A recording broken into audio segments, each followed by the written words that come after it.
Hello, welcome my kitchen. আজকে আমি গোল গোল করে আলু কেটে আলুর বড়া করব। আলুগুলো কেটে গোল গোল করে নুন দিয়ে মাখিয়ে রেখেছিলাম, অনেকটা নরম হয়ে গেছে। এবার তার জন্যে বেসনে দিয়েছি নুন, হলুদ আর একটা কাঁচা লঙ্কা কুচি, আর হচ্ছে এইগুলো চিলি ফ্লেক্স। খুব ভালো লাগে, টেস্টি লাগে, করে দেখবেন। বাচ্চারা তো খুবই ভালোই খাবে। এই লঙ্কাটা ঝাল নেই, চিলি ফ্লেক্সটা এটা ঘরেই তৈরি করেছি।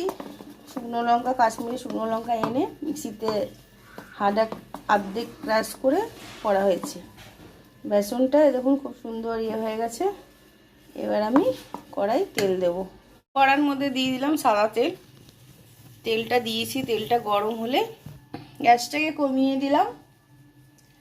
এবার তেলটা গরম হয়েই গেছে। এবার আলুগুলো এরকম করে ডিপ করে ছেড়ে দেবো।